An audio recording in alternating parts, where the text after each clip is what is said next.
আজ আমার বাবার বাৎসরিক শ্রাদ্ধ। বাবার শ্রাদ্ধ উপলক্ষে টাকলা হয়ে গেলাম। খুব কষ্ট হচ্ছিল গো। খুব কষ্ট হচ্ছে না? খুব কষ্ট হচ্ছে। তা কষ্টটা কিসের জন্য হচ্ছে? বাবার বাৎসরিক শ্রাদ্ধ নাকি ওই টাকলু হতে হচ্ছে বলে কষ্টটা হচ্ছে?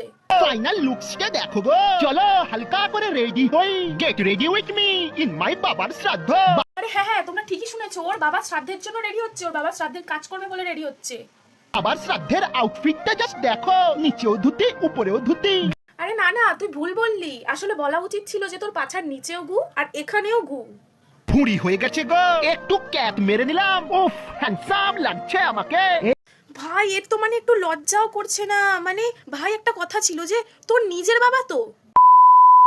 এই শ্রাদ্ধ চলছে, বাবার শ্রাদ্ধের ভাতের চাল নিলাম, আবার শ্রাদ্ধ চলছে। এর বাবা উপর থেকে ভাবছে যে ভাই আমি কি কুলাঙ্গার ছেলে জন্ম দিলাম, এ তুই এত মানুষের বাচ্চা তো। বাবার জন্য শ্রাদ্ধের ভাত তৈরি হচ্ছে, শ্রাদ্ধ চলেই যাচ্ছে, দেখো কীর্তন হচ্ছে। বাবার জন্য শ্রাদ্ধের ভাত দিয়ে পিণ্ড তৈরি করছি। না না, পিণ্ড তৈরি করিনিস, পিণ্ডটা চটকাচ্ছিস, সেটা বল।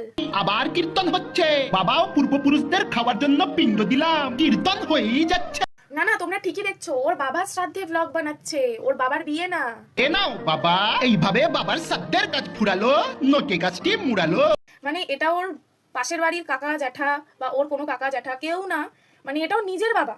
ভাবতেও অবাক লাগছে না যে নিজের ছেলে নিজের বাবার শ্রাদ্ধেতে এইভাবে ভিডিও বানাচ্ছে, এই কথাগুলো যে বলছে, আউটফিট দেখাচ্ছে, এই দেখাচ্ছে, মানে কি দারুণ লাগছে না? এটা বেশ মানে কন্টেন্ট, তাই তো? মানে কন্টেন্টের জন্য মানুষ কি না করতে পারে, সব করতে পারে, বাবার শ্রাদ্ধেতে ব্লগও বানাতে পারে।